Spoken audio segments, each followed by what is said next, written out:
네, 시청자 여러분 안녕하십니까? 이데일리의 대표 경제종합 시사방송 어쨌든 경제 시간입니다. 어쨌든 경제는 매주 금요일 오후 4시 여러분의 경제와 투자 궁금증을 해소시켜드리고 있는데요. 오늘도 한 주간의 주요 경제 현안들, 핵심 정보들을 꼼꼼하게 분석해드리도록 하겠습니다. 자, 그럼 어쨌든 경제 일부 한 주의 경제판 뉴스킥5를 함께할 패널분들을 소개시켜드리겠습니다. 자, 저 기준으로 가장 먼쪽에 이지은 기자 나오셨고요. 네, 이지은 기자입니다. 네, 이어서 김주영 캐스터 나오셨고요. 네, 안녕하세요. 김주영입니다. 자, 오늘 특별 게스트로는 함영진 우리은행 부동산 리서치 랩장 나오셨습니다. 네, 안녕하세요. 안녕하세요. 함영진입니다. 자, 함영진 랩장님의 출연 이유는 잠시 후 또 설명을 드리도록 하겠습니다. 자, 이제 어쨌든 경제 제작진이 선정한 2026년 첫 주 한 주의 경제판 뉴스킥5 코너 본격적으로 시작하겠습니다.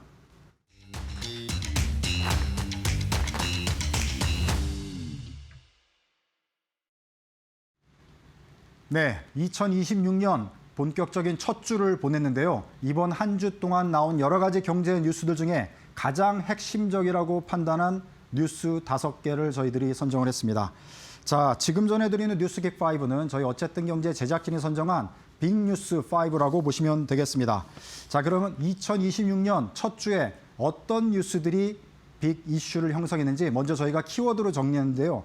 5가지 뉴스 화면으로 먼저 보시겠습니다. 자, 키워드로 네 땅, 내 땅, 절친 인증, 금싸라기, CES 2026, 자, 한국 신기록. 자, 이렇게 5가지 키워드로 한 주간의 경제 이슈를 저희가 정리를 했는데요. 먼저 네 땅, 내 땅, 어떤 소식인지 큰 화면으로 보시겠습니다. 네, 트럼프 대통령 지금 마두로 베네수엘라 대통령을 공격을 해서 체포를 했습니다.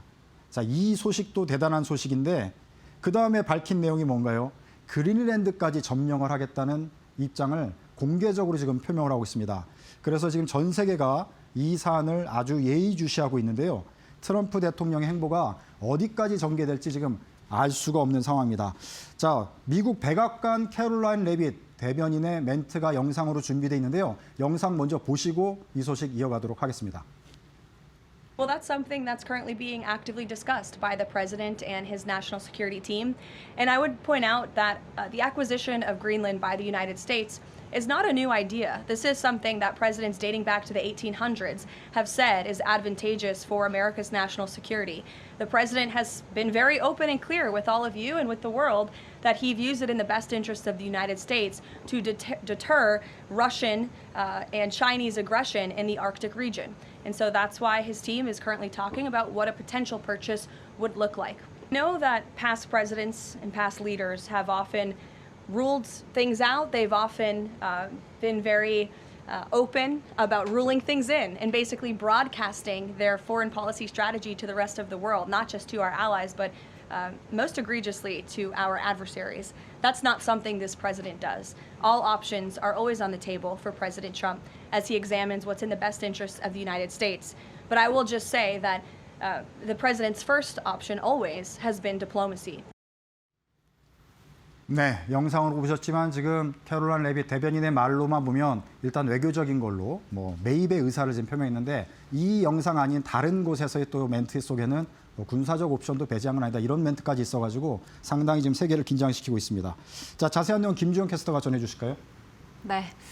지난 주말에 미국 정부가 베네수엘라에서 군사작전을 펼쳤습니다. 글로벌적으로 굉장히 이슈가 됐고요. 충격적이다라는 평가도 이어졌는데요. 해당 공습으로 베네수엘라 마두로 대통령은 체포 이후에 미국으로 압송이 됐습니다.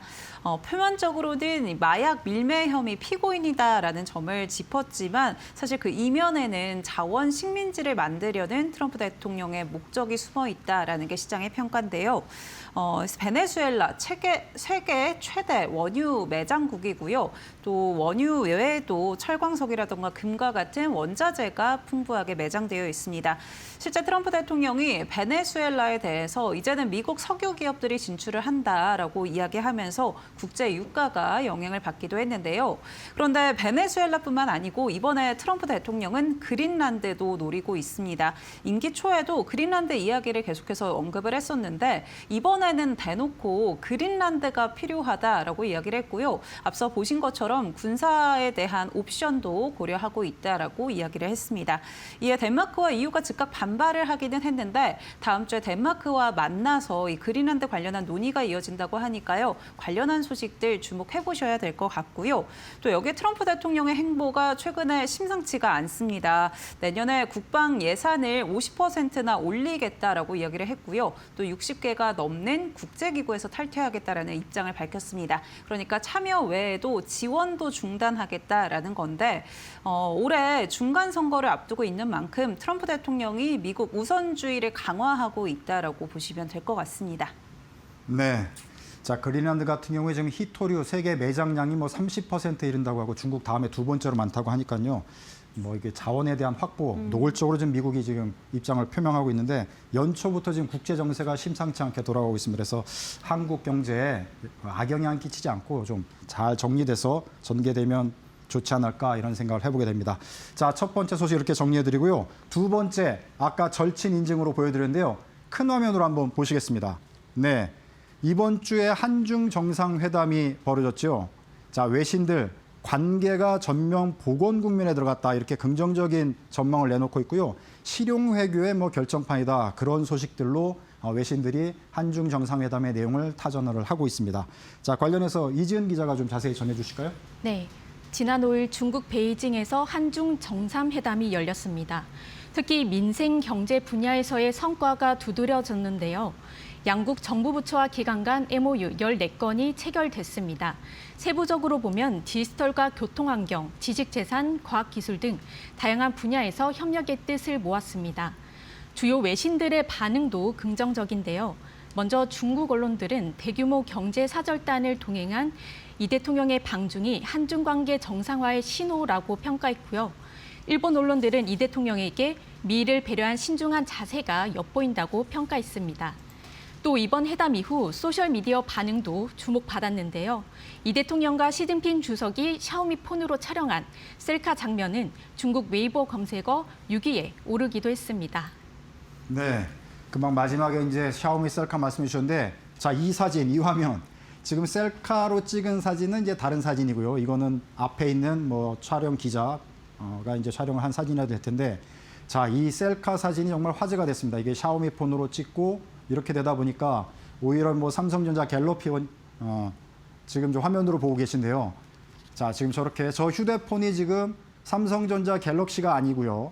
샤오미 폰입니다. 중국 폰으로. 특별히 지난번 한국 에이펙 정상회담 경주에 시진핑 주석이 방문했을 때 이재명 대통령께 선물로 준 폰이죠. 그 얘기를 하면서 셀카로 이제 찍은 건데 그러면서 이게 화제가 됐습니다. 자, 이거 뭐 이지은 기자 네. 여러 가지로 이제 이 소식 준비하면서 자세히 보셨을 텐데 어떻게 보셨나요? 네. 이지은 기자께서. 이번 샤오미 셀카는 이 대통령이 직접 아이디어를 낸 걸로 알려졌는데요. 네. 셀카를 찍기 위해서 방중 전에 스마트폰 개통도 했다고 합니다. 네. 이 셀카라는 게 친근함과 소통의 이미지가 강하기 때문에 전략적인 수단으로 선택한 것이 아닌가 저는 이렇게 해석하고 있습니다. 네. 옆에서 김주영 캐스터도 관심 있게 보고 계신데 김주영 캐스터는 이 샤오미 셀카 어떻게 보셨나요? 저도 이 사진이 많이 돌아다니더라고요. 그래서 굉장히 친밀해 보이고 또 이렇게 한중이 친밀해 보이는 반면에 최근에 중일 갈등도 굉장히 뜨겁잖아요. 그래서 좀 더 부각이 되지 않았나 이런 생각이 들었습니다. 네. 저는 이거 보면서 어떻게 뭘 느꼈냐면요. 이재명 대통령이 이제 선거철마다 사실 셀카를 많이 찍거든요. 다른 사람들이 찍기도 하지만 본인도 많이 찍고 그러니까 국내 선거전에서 많이 연습이 돼가지고 사실 외교 정상회담에서 셀카를 찍는다는 건 굉장히 어려운 문제고 저도 한 번도 본 적이 없단 말이죠. 이런 식으로 찍는 거는. 그러니까 한국에서 국내 선거전에서 많이 연습이 돼가지고 국제 외교전에서 이제 셀카의 실력이 이렇게 발휘되는 게 아닌가 이런 생각을 해봤습니다. 자, 두 번째 소식은 이렇게 전해드리도록 하고요. 세 번째 저희들이 준비한 한주의 경제판 뉴스킥 5 중에 세 번째 소식 큰 화면으로 보시겠습니다. 네. 키워드는 이제 강남 부동산이라고 볼 수 있겠는데요. 자, 이번 주에 또 큰 부동산 뉴스가 나왔습니다. 현대차 삼성동 이제 본사 사옥을 지금 건설하고 있지 않습니까? GBC라고 하는데요. 글로벌 비즈니스 이제 컴플렉스라고 합니다. 49층 3둥이 빌딩으로 짓기로 서울시와 합의를 완료했습니다. 이게 원래는 100층이 넘는 아주 그냥 타워 빌딩 하나를 크게 짓는 걸로 처음에는 이제 얘기가 되다가 이거를 이제 취소하고 3둥이 빌딩으로 이제 결론이 났는데요. 관련해서 우리 김지영 캐스터가 소식 전해 주실까요? 네. 죄송합니다. 자, 이 소식을 자세하게 분석을 하고 또 한 해에 부동산 시장까지 전반적으로 진단하기 위해서 전 게스트 우리 손님 함영진 랩장님을 모셨습니다. 자, 제가 착각을 했고요. 자, 그래서 이제 함영진 랩장님이 이 소식을 포함해서 분석을 해주실 텐데 이 소식을 조금 이따 자세히 분석하기로 하고 먼저 오신 김에 부동산 시장을 전체적으로 좀 어떻게 될지 좀 여쭤보시거든요. 그래서 2026년 서울과 수도권 지방에서 간단히 어떻게 전망하시는지 먼저 요거부터 말씀을 해주시죠. 네, 예측이긴 하지만 2026년에 수도권 중심의 주택가격은 상승 흐름을 이어갈 것으로 예상되고 있습니다. 다만 이제 거래량은 전년보다 다소 둔화될 수 있다고 보여지는데요. 그러니까 서울과 경기 12개 지역을 포함하면 이제 조정세상 지역, 투기과열지구, 투기지역, 토지거래 허가구역 뭐 이런 부분들의 다중규제 지역이 수도권에 집중되면서 거래시장의 매입의 허들이 굉장히 좀 높아졌기 때문입니다. 다만 이제 시중의 유동자금은 굉장히 풍부하고요. 지난해보다 올해 아파트는 입주 물량 중심으로 공급이 감소할 것으로 예상되고 있습니다. 뭐 상대적으로 수도권의 주택 가격이 오를 만한 똘똘한 상급지 갈아타기 같은 부분들이 이어진다면 서울이나 수도권의 주택 구입 선호는 지금보다 조금 더 이어질 것이라고 생각이 되고요. 수도권 중심으로 가격이 꺾이지 않고 가격 상승세는 유지될 수 있다고 보여집니다. 반면 지방은 이제 국지적으로 집값이 하락하는 지역과 상승하는 지역이 좀 나뉠 수 있는데요. 뭐 전세 가격 그리고 입주 물량 감소 현상이 있는 지역들 중심으로는 가격이 일정 부분 상승하겠지만 전국적으로 그리고 지방을 중심으로 미분양이 5만 호 이상 적체되어 있는 상황이기 때문에 일부 주택시장, 지방의 기타 주택시장은 올해도 지난해와 같은 침체가 이어질 수 있다고 보여집니다. 네, 전국적으로 간단히 일단 언급을 해주셨는데 서울의 경우 지난해 같은 경우에 강남북 간의 집값 격차가 더 벌어지는 느낌이 있어요. 네, 올해도 맞습니다. 어떻게 될 건지 더 격차가 벌어질 걸로 보시는지 좀 얘기를 해주시죠. 네, 저는 올해도 수도권 내 그리고 지방 그리고 아파트 상품과 비아파트 상품 간의 양극화는 조금 더 이어질 수 있다고 보여지는데요.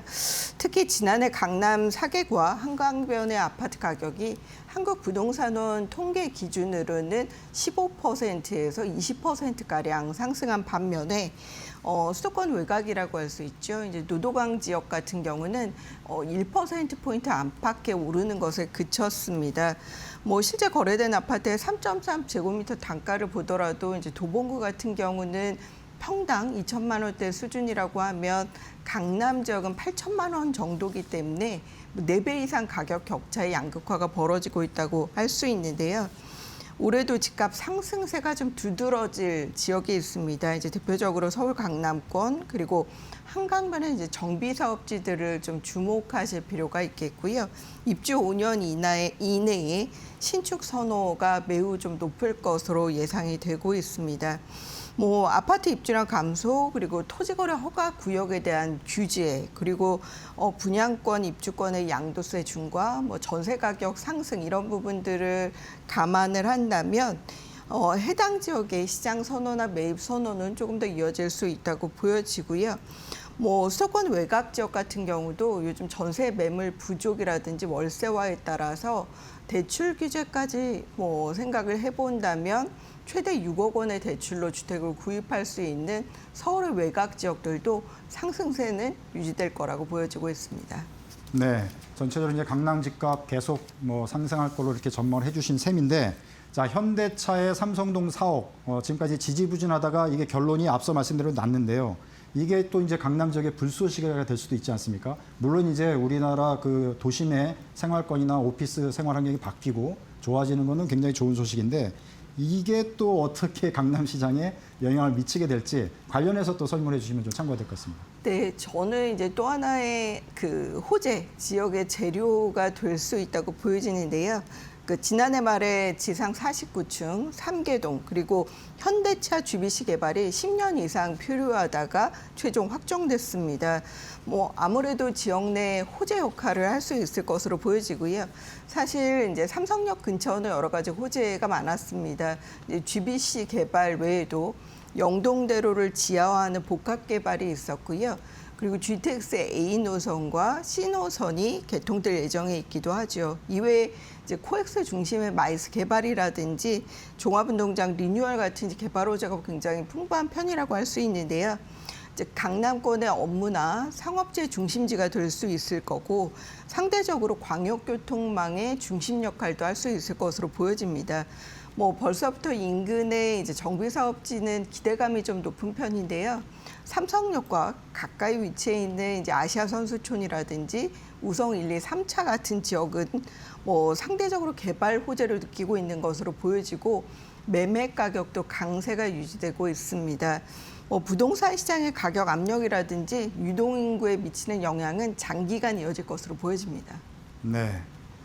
최근에 제가 이제 삼성역 주변에 미팅이 있어가지고 여러 번 이제 갔는데요. 그 전에 이제 많이 방문하던 곳이기도 한데 굉장히 지금 공사가 본격적으로 벌어지고 있고 지하철 쪽도 지금 뭐 지하로 또 계속 공사를 하기 때문에 굉장히 복잡하고 차가 지금 요즘 더욱 막히고 있습니다. 그래서 네. 지금은 복잡한데 앞으로는 이 지역이 천지개벽이 될 것 같아가지고 그렇습니다. 굉장히 강남 부동산 시장에 제대로 된 불쏘시개가 되지 않을까. 이제 집값 차원에서는 그렇게 좀 우려가 되는 측면이 있고 서울의 도심 경쟁력 차원에서는 굉장히 순기능적으로 작용을 할 것 같다 이런 생각을 하게 됩니다. 갈 때마다 그렇게 느끼는데 한번 유심히 좀 살펴보실 필요가 있겠다 이런 생각이 들었습니다. 자, 이렇게 강남 지역은 정리를 하도록 하고요. 세종시 관심도 요즘 사람들이 장난이 아닌 것 같습니다. 지금 네. 뭐 수도 이전까지 얘기가 나오다 보니까 그다음에 대통령 집무실, 뭐 세종의사당까지 건축 설계안이 이런 게 나오기 시작해서 세종시 부동산 시장은 어떻게 보십니까? 그렇습니다. 이제 지방 지역 중에 사실 세종시를 주목하시는 분들이 좀 있는데요. 지난해 세종시 아파트 가격은 한 2% 정도 올랐고요. 전세 가격은 이제 6.4% 정도 상승하는 상황입니다. 이제 올해도 전세가와 매매가는 이제 동반 상승하는 분위기가 이어질 것으로 예상이 되고 있는데요. 최근에는 인구도 순증인 상황입니다. 이제 세종시의 인구가 이제 40만을 넘어선 상황이고요. 물론 이제 가장 중요한 부분은 역시 이제 수급적인 부분이라고 할 수 있는데요. 지난해 아파트 입주 물량이 이제 1000세대에 미치지 못하고 있는 상황이었습니다. 올해는 아파트 신규 입주 물량이 전무하고요. 이런 부분들이 28년 정도에나 1765가구 정도가 공급되기 때문에 상대적으로 입주 물량이 부족한 데 있는 수요 유발 효과를 고려할 필요가 있을 것으로 보여집니다. 이제 이미 말씀하신 이제 대통령 집무실 그리고 국회 제2분원 그리고 특히 최근에는 이제 광역교통망에 대한 개선 기대감이 좀 높은 편인데요. 중부권의 광역철도 계획이라든지 태종 포천 고속도로 연장이 일부 올해 개통되는 부분들도 있을 것으로 보여집니다.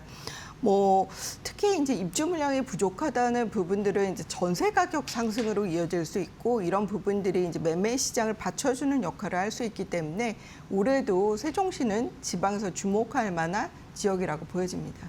네, 지방에서 이제 세종시를 말씀해 주셨는데 지방도 그래도 좀 관심 있게 봐야 될 지역들이 있을 것 같아요. 어떤 곳인지 어떤 이유에서인지 또 설명 부탁드리겠습니다. 네, 이제 앞서 말씀드린 이제 세종 같은 지역이 있겠고요. 그리고 울산과 부산 지역들도 주목하실 필요가 있을 것으로 보여집니다. 대표적으로는 아파트 입주 물량이 감소하고 있고요. 또 지역의 자족 기능들이 일정 부분 회복되면서 그리고 공급이 부족하면서 전월세 가격이나 미분양 해소에 따라서 매매 가격이 회복할 수 있는 가능성이 높아지고 있습니다. 이제 아무래도 이제 분양 시장에서는 확실히 지역 내 기업 수요가 있고 이제 분양의 청약 경쟁률이 좀 높은 지역 위주로 살펴보실 필요가 있는데요.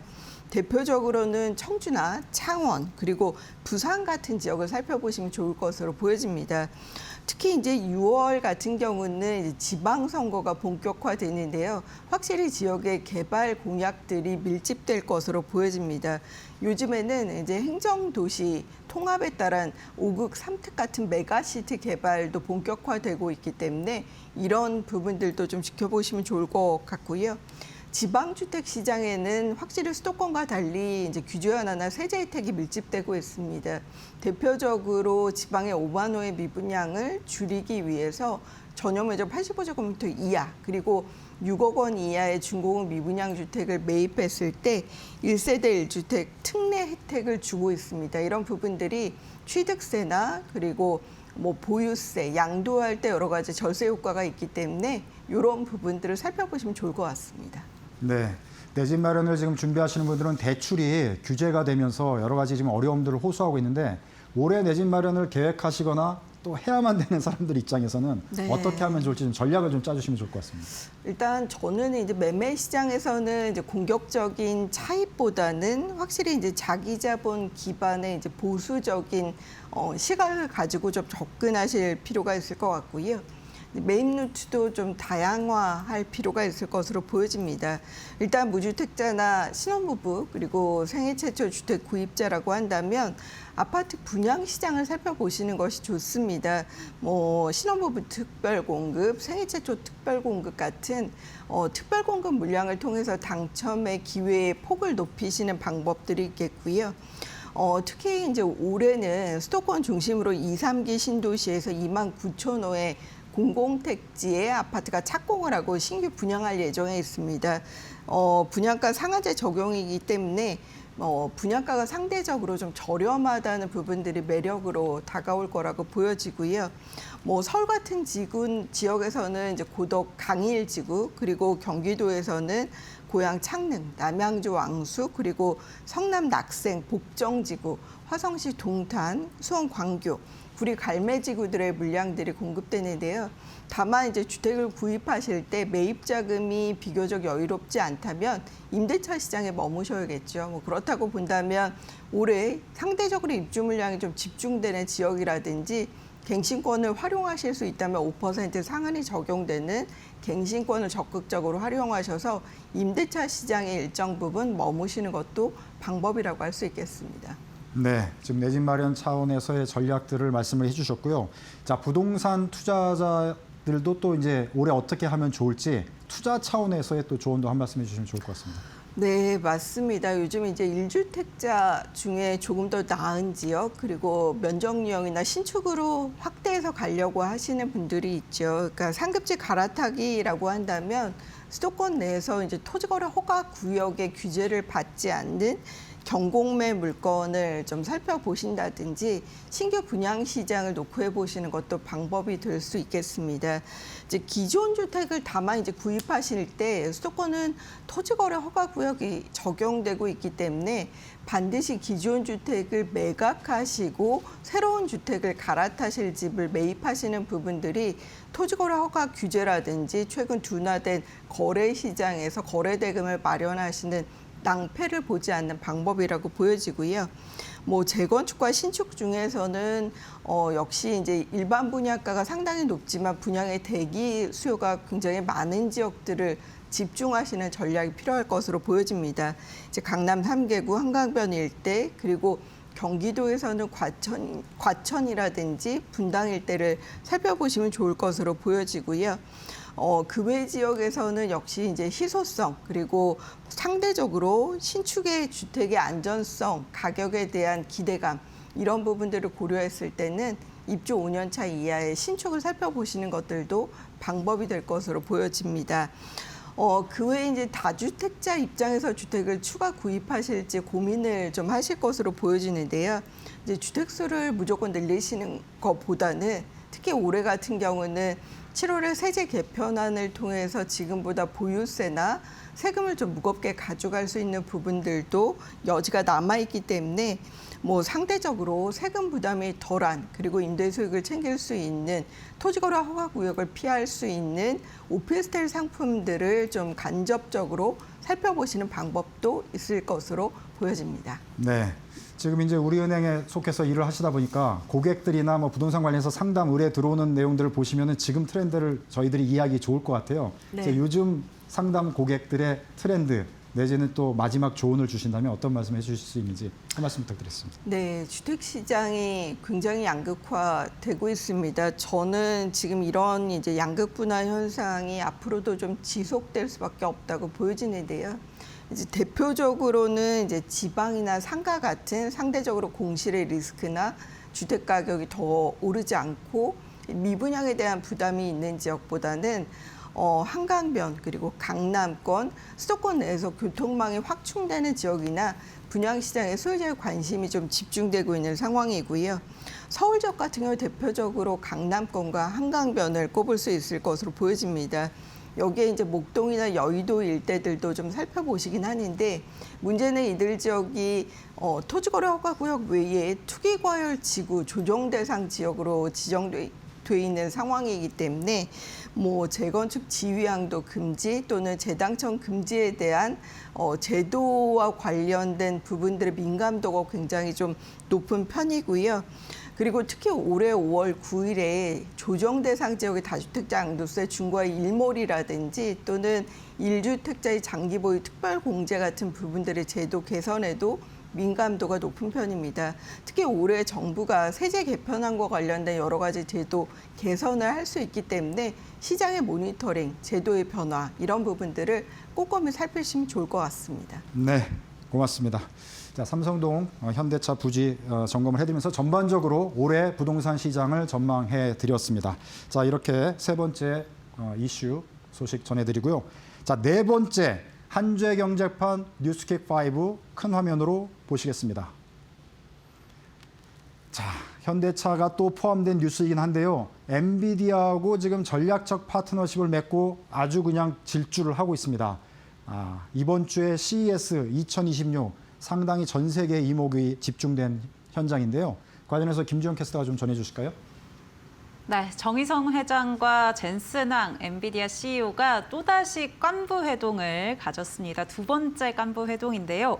바로 CS2026에서 만남을 가졌습니다. 현대차는 앞서 CS2026에서 이 보스턴 다이나믹스의 아틀라스를 공개하기도 했는데요.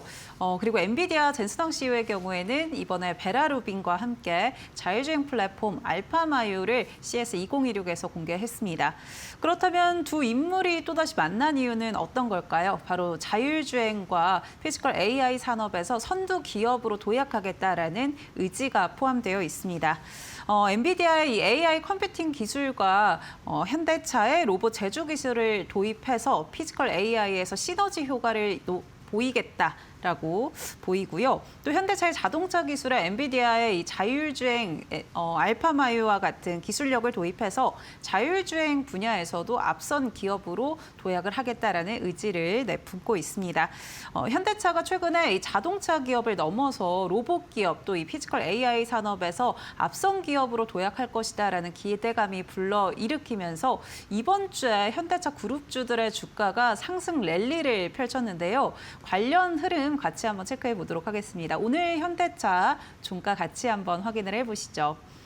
네, 오늘 현대차 이 그룹주들 같이 체크를 해보시면요. 현대 오토에버는 19% 급등했고요. 현대위아는 9%, 현대차는 무려 7% 급등을 했습니다. 사실 이 현대차의 경우에는 지난 수요일에만 15% 급등을 했는데 오늘 또다시 7%가량 상승을 한 거고요. 이 시총 6위 기업이 이렇게 올라선 건 정말 엄청나다라는 게 시장의 평가인 것 같습니다. 전반적으로 분위기가 좋았다라는 점 확인해 보실 수가 있습니다. 네, 김주영 캐스터 혹시 그 현대차 아틀라스 로봇 영상 보셨나요? 오, 봤습니다. 이렇게 360도로 돌아가고 손도 막 이렇게 돌아가고. 네. 상당히 기대한 거 이상의 네. 퍼포먼스를 보여줘가지고 시장에서 지금 환호하고 실제 주식 시장에서 우리가 주가로 네, 확인해 볼 수 확인을 할 수 있는 있죠. 상황인데요. 앞으로 이제 휴머노이드 로봇 시대가 진짜 멀지 않았다 이렇게 생각이 들고 일단 산업용 쪽으로 해서 현대차 공정에 이제 적용이 될 것 같으니까 앞으로 좀 굉장한 시대가 열리지 않을까 이런 기대감을 주고 있는 상황입니다.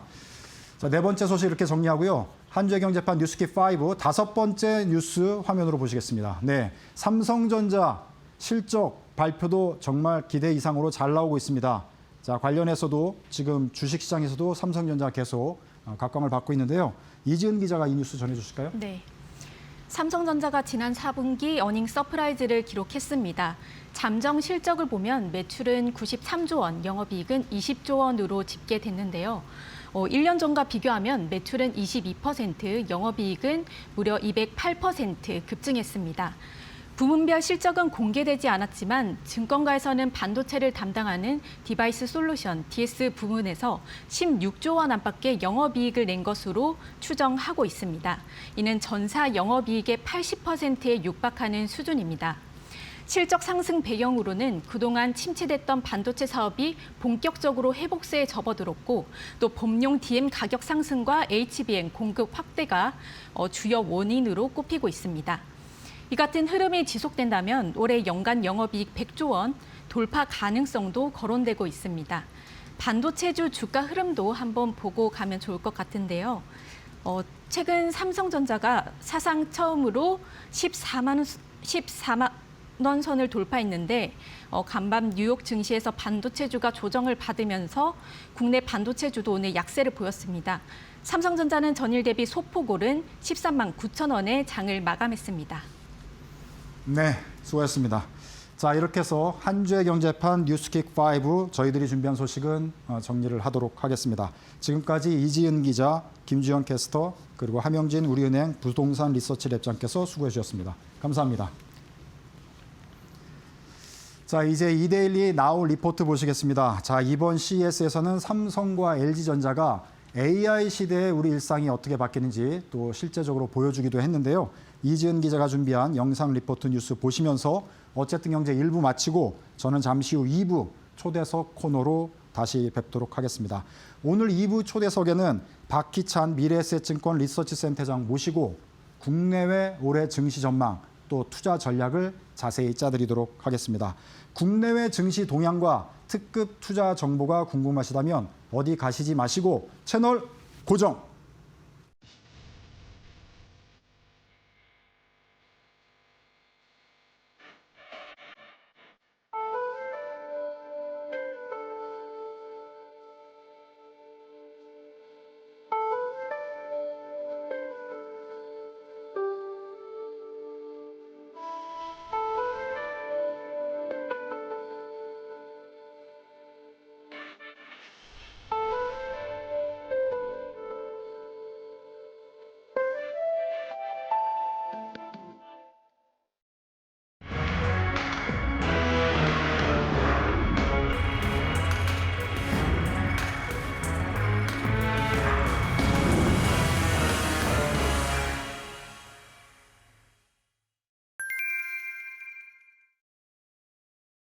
세계 최대 가전 IT 전시회 CES 2016이 현지 시간 9일까지 미국 라스베이거스에서 열립니다.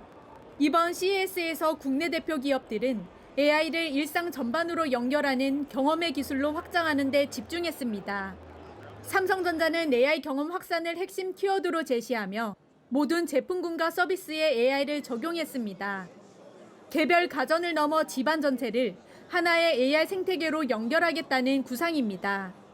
냉장고에는 가전 최초로 구글의 생성형 AI 제미나이를 탑재해 식품 인식 범위를 크게 넓혔습니다. Open the left fridge door. Left door opening. 냉장고는 내부 카메라로 식재료를 인식해 스크린으로 정보를 제공하고 사용자의 요청에 따라 음성으로 요리 레시피까지 안내합니다. What is the movie about that I'm watching? 사용자가 질문을 던지자 TV 화면에는 시청 중인 영화 정보가 즉시 나타납니다. 콘텐츠 인식과 정보 제공이 실시간으로 이뤄지며 TV 역시 대화형 AI 기기로 자리매김하고 있습니다. 저희들의 AI 전략과 방향은 크게 보면 개방형 협력을 기반으로 하는 그런 전략이 있습니다. 그래서 저희들의 삼성전자가 갖고 있는 삼성전자만의 AI 기술을 전략적인 파트너십을 맺고 있는 여러 AI 솔루션, AI 플랫폼 기술들을 접목해서 고객분들에게 최상의 최적의 AI 경험을 제공한다라는 것이 저희들의 AI 전략 중에 큰 축입니다. 삼성전자는 레인보우 로보틱스와의 협업을 통해 로봇 분야에서도 AI 생태계 확장 의지를 분명히 했습니다. 피지컬 AI 엔진까지를 열심히 지금 개발하고 있고 이를 위한 여러 다양한 투자, 다양한 리소스에 대한 투자뿐만 아니라 여러 또 관련 기업에 대한 투자 검토까지도 진행하고 있습니다. LG전자는 AI 홈 로봇 클로이드를 처음 공개했습니다. 가사 도우미를 넘어 스스로 주변 환경을 인식하고 판단해 생활을 보조하는 가정 특화 에이전트입니다. 클로이드는 양팔과 5손가락을 활용해 냉장고에서 우유를 꺼내고 음식을 오븐에 넣는 등 실제 집안일을 수행합니다. 세탁기에서 빨래를 꺼내 수건을 개는 동작까지 선보였습니다. LG전자의 홈로봇은 스마트 가전과 소통함으로써 가전제품의 상태라든지 로봇이 가전제품을 제어하는 어떤 심리스한 프로세스를 구현할 수 있으며 집안 풍경을 바꾸는 AI 기술은 CES 2026을 기점으로 우리 일상에 가까이 다가오고 있습니다. 이데일리 TV 이지은입니다.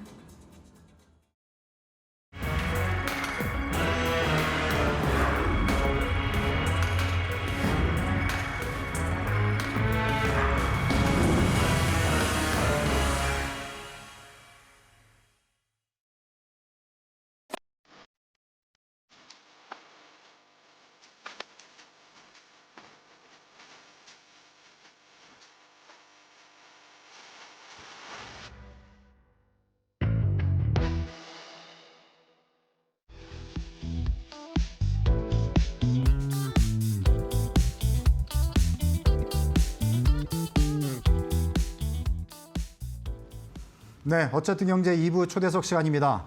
오늘은 연일 불을 뿜고 있는 국내 증시 사상 최고치 계속 경신하고 있는데요. 국내 증시뿐만 아니라 미국 등 해외 증시 시장 전망을 하고 투자 전략까지 자세히 짜드리는 시간 마련했습니다. 자, 도움 말씀 위해 박기찬 미래에셋증권 리서치 센터장 나오셨습니다. 네, 안녕하세요. 안녕하세요. 자, 2020년 새해 들어서 지금 국내 증시가 연일 불을 뿜고 있어요. 네. 사상 최고치 계속 경신하고 있는데 네. 자, 이렇게 상승장 계속 연출될 거로 예상을 하셨나요? 어떻게 보시나요? 강세로는 예상을 했습니다. 일단 네. 원체 이제 실적 전망치가 높은 상황이었기 때문에. 예, 근데 이 정도의 강세 속도까지는 보진 않았습니다. 사실 좀 놀라고 있습니다. 네. 네. 그러니까 전문가분 입장에서도 네. 지금 연초의 강세가 생각보다 더 너무 가파르게 세죠. 예. CES 그 2026도 좀 영향을 미친 것 같고요. 당연합니다. 예. AI 테마, 반도체 역시. 네. 그냥 말로만 듣던 걸 막 실제로 영상으로 보고 네. 눈으로 보니까 네. 그게 시장에 계속 반영이 되는 것 같은데 자, 그러면 정부가 작년에 이제 새로 출범하면서 코스피 5천을 뭐 네. 공약으로 내걸었고 네. 전문가들은 이제 반신반의했지만 연말 연시되면서 이거 가능하다 지금 그렇게 네. 입장이 바뀌었지 않습니까? 네. 올해 지금 코스피 5천 달성 어떻게 보십니까?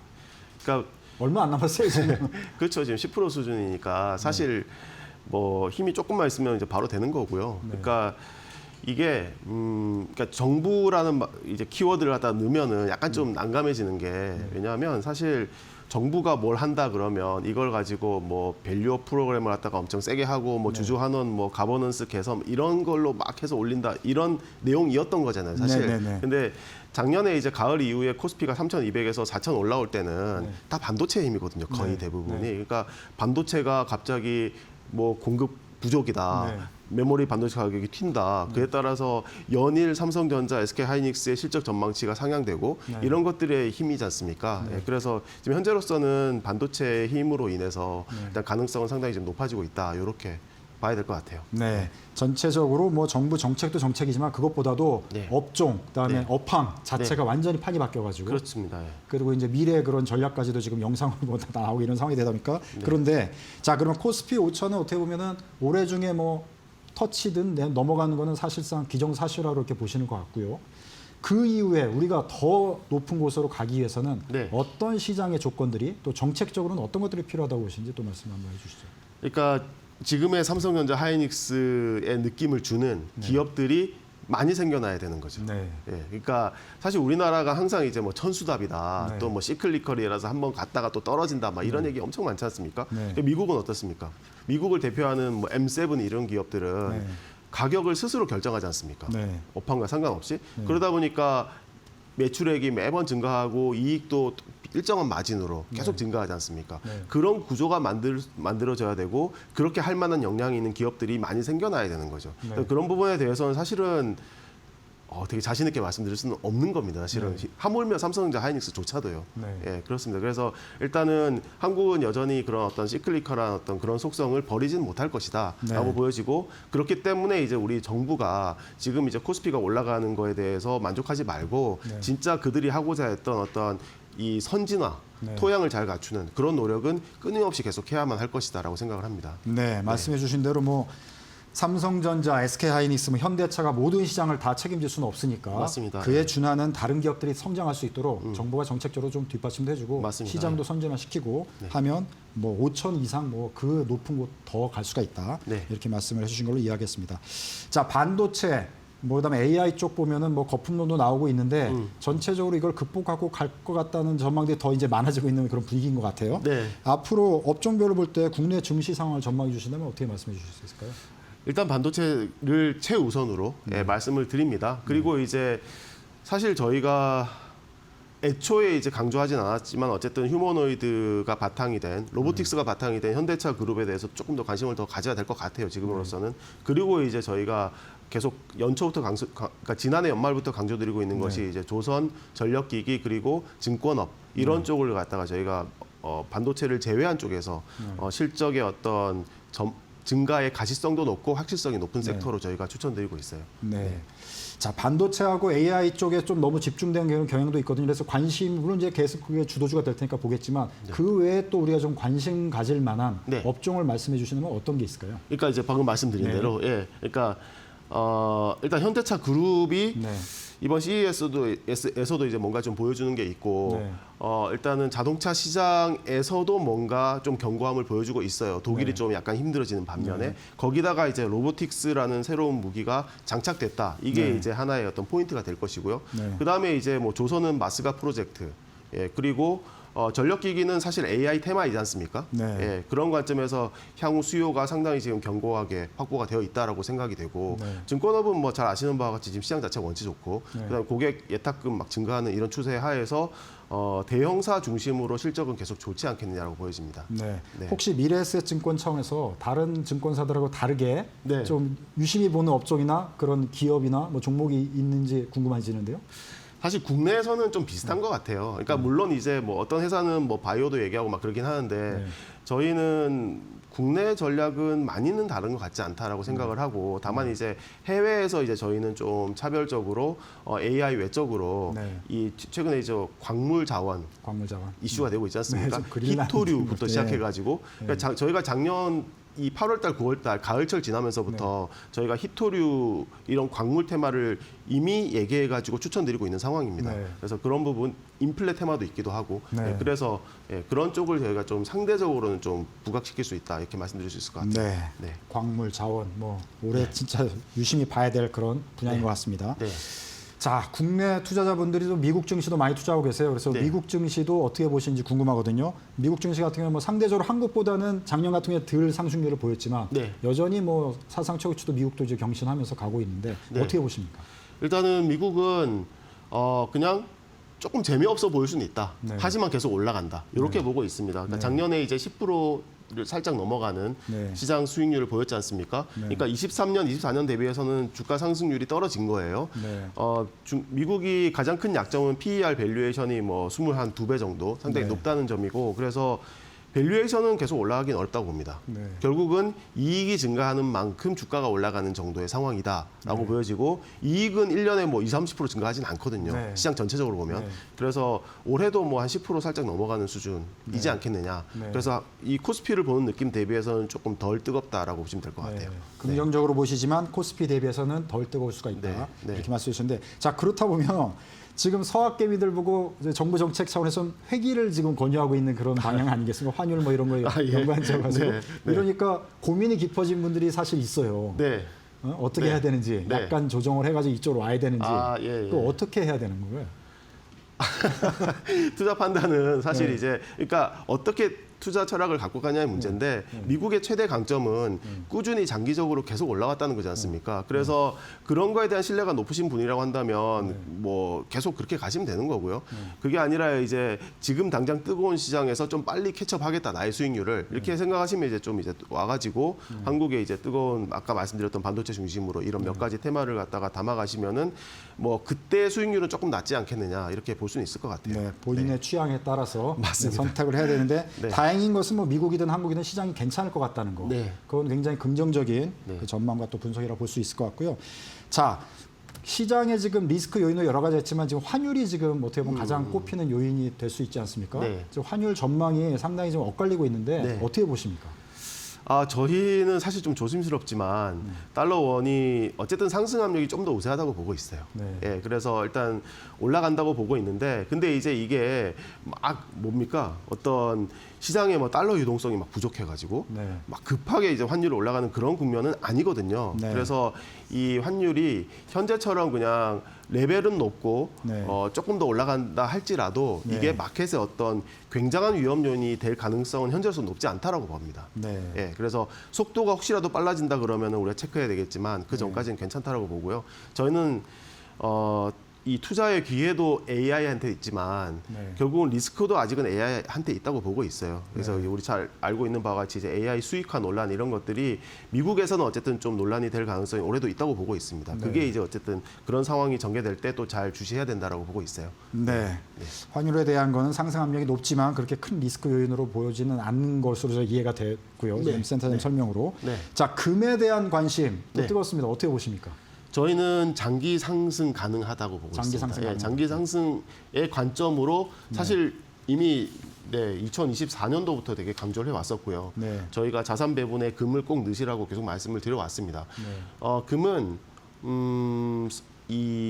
사실 선진국이 네.